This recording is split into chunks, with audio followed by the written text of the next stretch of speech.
I know what I have to do, but I don't know if I have the strength to do it. You know, I still stand by that the 2018 Orioles weren't supposed to be that bad. Could they have been 75 and 87 bad? Sure, I mean, that was the record that they went in 2017, so maybe, you were expecting if we don't compete this year, we might end up on that end again. Then I wouldn't have called you crazy, but to think that we would have went 47 and 115. Jesus Christ. I think I would have laughed right in your face, as would most fan bases. Even for fan bases that know their team is going to be one of the worst in the league, you never expect to win just 47 games in a season. As a matter of fact, the 2018 Orioles were the first Major League Baseball team in 15 years to even win less than 50 games in a season. The last team that did it before that was the infamous 2003 Detroit Tigers, which have arguably what would be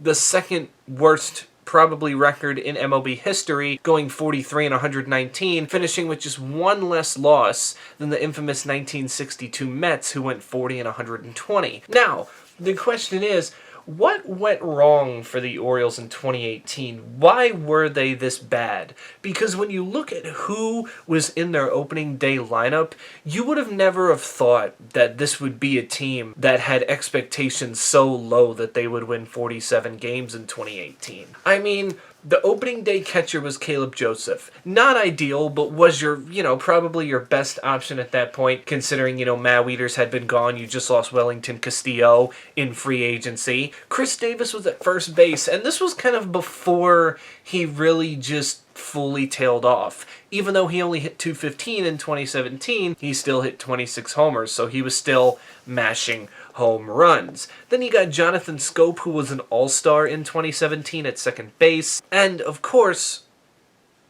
Manny Machado at shortstop. What did you say, punk? Manny Machado at shortstop?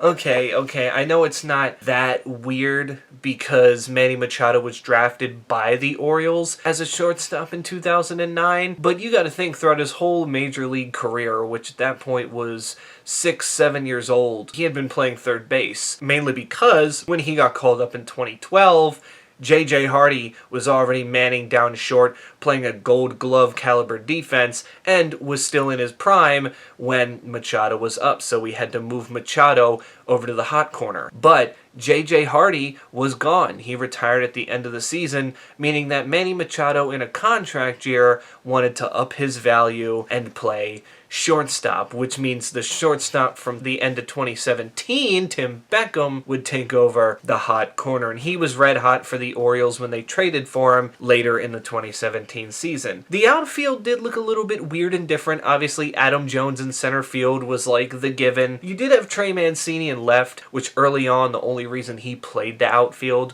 was because Chris Davis was occupying first base on that big contract. You had Mancini out there. It's kind of like Mountcastle, how when Mancini was first base, Mountcastle would come up and play outfield, and now Mountcastle's like a full-time first baseman DH. Sometimes you just have to do things to get your highly touted, prospects out there to play. And then in right field, it wasn't Colby Rasmus, who we did sign that offseason. It was Craig Gentry, which I guess the Orioles were looking to put more speed in their lineup, as Craig Gentry, obviously in a lineup that usually features a lot of power, especially in the Buck Showalter era, was more of a, speedy on-base guy who made some great defensive plays. And then, of course, the DH, you would usually say, oh, it's Mark Trumbo. He was still on the Orioles around this time, but he was injured, so Pedro Alvarez was taking over that spot. Now, Alvarez wasn't necessarily new to the Orioles. He came over in 2016, hit 22 homers, started getting more playing time, so, that was nothing unusual. Don't know why we just kind of abandoned the idea of him playing DH in 2017, but whatever. And in 2018, he became more of the primary DH at the beginning of the year. And then Dylan Bundy was the opening day starter. I feel like when you look at this rotation on paper, it shouldn't have been as bad as it was. Bundy and Gosman were your top two. They were young young pitchers getting ready to take that turn. You know, both of them had really nice seasons. In 2016, was it, during the playoff year? And then you bring back Chris Tillman, who, yeah, in 2017 did struggle to a 1-7 record with a 7.84 ERA, but he had always been reliable. From 2013 to 2016, he had won 10 or more games every year. He was an all-star, and even in 2012, he was 9-3 with a 2.93 ERA, and that was during the O's first playoff run in over a decade at that point in time. So you're kind of thinking, you know, maybe last year was just because of injuries, maybe he'll bounce back. All he has to do is pitch like a number 5 starter. And then you had the 2 big free agent acquisitions in there, Alex Cobb and Andrew Cashner, who at this point I was pretty excited about because both of them had solid seasons heading into this year. I mean, obviously most people associate Cashner with his time in San Diego and even his short time in Texas, and Alex Cobb at this point was with the Rays, and in every single season with the Rays, he seemed to pitch up to par and was always an underrated pitcher. So there, that 1 through 5 rotation should tell you that, oh, maybe they had one of the better rotations in the league, but then you look at the combined record between these 5, and you just wonder, what in the hell happened? I mean, combine those 5 pitchers in the starting rotation, they were 23 and 59. And the leader in wins, Dylan Bundy with 8. After that, nobody else had more than 5. Kevin Gausman had 5, but he would later be traded. Alex Cobb had 5 and had 15 losses to go with it. Chris Tillman, after going 1-5 with a 10.46 ERA, was out. And even though Dylan Bundy won 8 games, he still lost 16 and had an ERA of 5.45 because he couldn't stop giving up home runs. And another thing about this Oriole team was they still had that main trio in the bullpen that had made them successful during those playoff years. Zach Britton, Darren O'Day, the closer setup, you know, with those two. Then you throw Brad Brock in there, and when we got him in 2014, he was a big piece of that stellar bullpen. I don't know, maybe Darren O'Day was just starting to show his age. Brad Brock, he had to go out there and get more saves, which was something he wasn't accustomed to doing. And Zach Britton was hurt way too much for him to even really do anything. By the All-Star break, the Orioles' record was 28 and 69. And their only All-Star, Manny Machado, we pretty much knew what was going to happen after the All-Star break, and that was you had to trade him. Oh no! Because with the Orioles being where they were at that point in time, you couldn't think that we were even going to offer him an ink of money in an extension. He was going to go. He's not going to stay for a rebuild. Are you kidding me? He's only known winning since he came to the Orioles. I mean, his first year when we called him up, we made the playoffs, and he didn't have a losing season until his, I think, like 5th full season in the major leagues in 2017. So he's not going to stay on a team that's going to keep just losing 100 plus every year. At least that was what everybody was thinking. Like, they're going to get to 100 losses, which, you know, we're already at 69 in the first half. So yeah, we pretty much knew that that was like a guaranteed thing. But he wasn't the only one to go, oh no. The other person in the lineup that we traded away was his buddy at second base, Jonathan Scope, just a year after his All-Star appearance. Now, Scope did kind of have a down year from the year before, as when we traded him away, he only hit .244 with 17 homers, 40 RBIs, and then with the Brewers, he ended up doing nothing much during their playoff push, and they ended up getting rid of him. He had a short stint in Minnesota before signing that deal with the Tigers, and after having a good solid first 2 years in Detroit, he kind of fell off his last 2 years and recently just got designated for assignment. The Orioles also weren't done there. Pitchers came and went. As I mentioned earlier, Kevin Gausman, Darren O'Day, they all got traded to Atlanta, and Zach Britton, well, he went to the rival Yankees.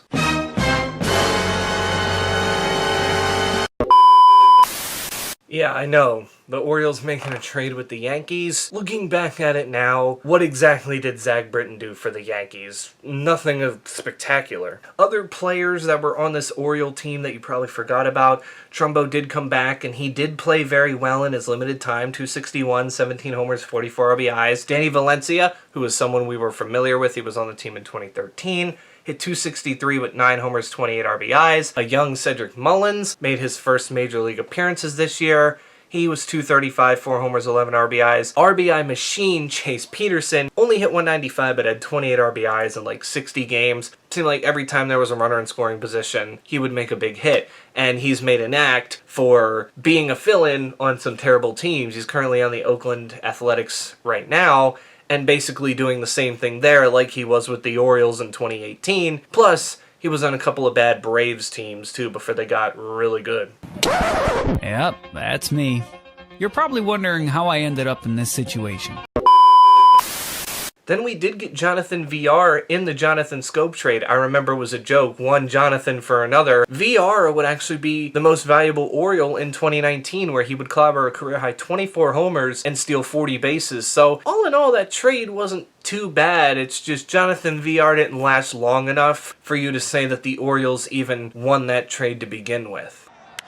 That ball to right field's gonna fall in for a base hit, and he's got the cycle. And then other relievers, Paul Fry, Richard Blyer, Michael Givens, Miguel Castro, they were probably the best out of the bullpen that year. Michael Givens had 9 saves, which was second on the team behind Brad Brock's 11.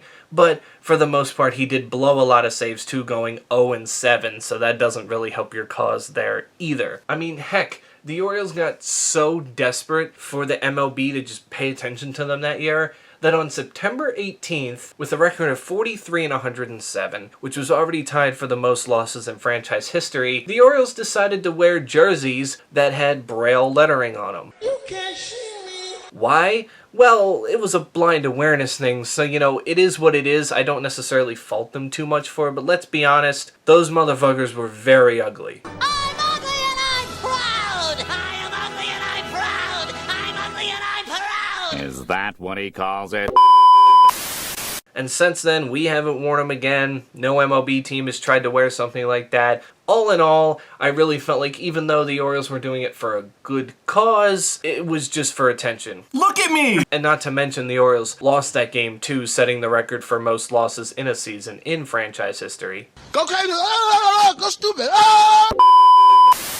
And the last, I think, significant thing you can say that happened during the season was that in the last game of the year against the Houston Astros, which we ended up pitching a 1-hit shutout against them, that was very weird, Adam Jones played his final game for the Baltimore Orioles, and it was definitely an emotional one. I remember specifically watching this game for that reason, knowing that it was going to be the end, because me being the age that I'm at 25 years old, I grew up with the 21-10 outfield, you know, Adam Jones manning center, Nick Markakis manning right field, that seeing both of them gone at this point was just, like, I couldn't fathom that it was about to happen, but it was. And ironically enough, Adam Jones was playing right field in this game. Oh my God, what the hell? You're probably wondering why. Well, with Cedric Mullins up, young center fielder who's supposed to be Adam Jones' replacement, Adam Jones, being the captain that he is, made the decision to play more right field so that way Cedric Mullins can get his reps in center field. So I just find that pretty weird that Adam Jones ended his tenure with the Orioles in the same position that his outfield mate Nick Markakis held down for a decade. Of course, he got a nice standing ovation twice from the Orioles fans, right in the first inning as he was coming out onto the field, and in the 9th inning when the Orioles took him out to put Joey Rickard in to kind of give him that, you know, final entrance of like, thank you, and we wish you the best of luck wherever else you go. And he's going out by himself.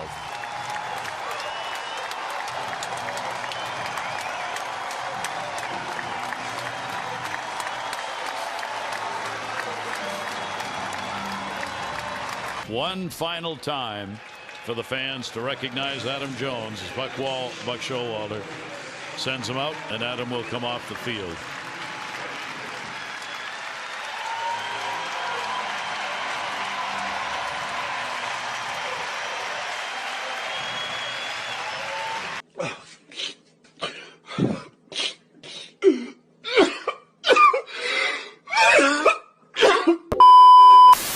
He did play one more year in the major leagues after this, going to Arizona where he actually did pretty solid, played 130 plus games again, hit 16 homers, over 60 RBIs. He still showed that he can play Major League Baseball at a pretty good rate. The final nail to the coffin on this team was the firing of manager Buck Showalter and the GM Dan Duquette. The Orioles decided to hire Mike Elias, who was a big part of the Astros turnaround in the early 2010s when they were just god-awful before they started making the playoffs and winning World Series. And they hired Brandon Hyde, which, to be honest with you, was an interesting hire. He's one of the younger managers in baseball, but I think he and the Orioles knew that when he got hired in 2019 that it wasn't going to be a one-and-done thing, because the Orioles knew where they were and they weren't going to try to blame Brandon Hyde on being bad, because the Orioles knew they were going to be bad. And now that he's winning and whatnot, which I think he should win AL Manager of the Year this year, he was robbed of it last year. Now that we've kind of seen what he's been able to do the past year and a half, almost 2 years now, we're starting to realize that,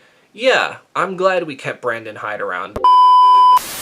A lot of people think that the Orioles should have just started the rebuild in the first place before the 2018 season instead of waiting middle of the year. Here's why. Because in 2017, despite what you may think about the Orioles' 75-87 record, they were in a playoff spot in the last 3 weeks of the season. As a matter of fact, they had a 7-game win streak and were 68-65, pushing their way through. And then they went 7-22 in their last 29 games, and that is kind of when the disaster happened. You blew it! And I guess maybe the Orioles front office thought that, okay, that was just one of those, late September blips. You kind of blow it as a team. We're going to try one more year and see where this goes. And the signs with Chris Davis were starting to show that. I understand he was in the early stage of that contract, so you really couldn't cut ties with him. But at what point do you go, we have to bench you? We have to let Trey Mancini develop and play first base.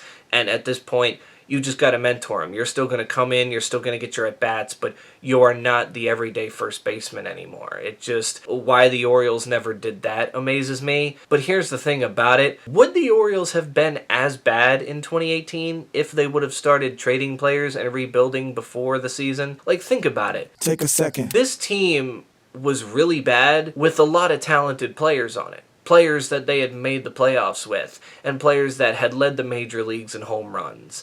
And yet, here they were, only winning 47 games. Granted, only had most of those guys half the year because we traded some of them away. But still, when you look at the lineup and you look at the pitching rotation and the bullpen going into that year, there was no way you would have thought the Orioles were going to lose over 100 games, let alone win just 47. Like, there was just no possible way. I think trying to go for it again in 2018 was the right thing to do, because then as a team it was easier to make that decision to, pull the plug and start to rebuild once we saw how bad the team was playing in the first half of the season. That's basically it for me. That's my thoughts on the overall 2018 season for the Orioles, the infamous one that no Orioles fans like to talk about. But it is an interesting one to look back on just because, of the players that played for us, whether we're talking about the good ones or some of the people that just kind of came in and were just, thrown in there while we were,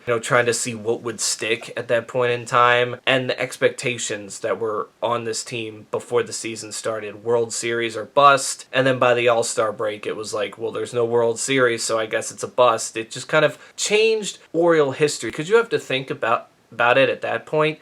The Orioles had only had 2 seasons of 100-plus losses in their whole entire history. Their debut year in 1954 when they lost 100, and in 1988, the infamous season where the Orioles started 0-21, they lost 107 games. I don't know how that team still managed to win 54 games, but even they started 0-21 and were able to get to 54 wins. Because this team, as much as you see how bad they are, they actually won on opening day, 3-2. Adam Jones hit a walk-off home run in the 11th inning. Play in the 10th, deep left field, Adam Jones, and goodbye, home run, a game failure, and they win the opener 3-2. And right then and there, that gave you that hope of, okay, maybe this is our year. And then everything just came tumbling down after that, and you're kind of like, all right, never mind. Forget what I said, it's not going to work. But that's it for me. Until then, stay safe out there, and I will catch you all in the next one. Oh, and also, let's go O's.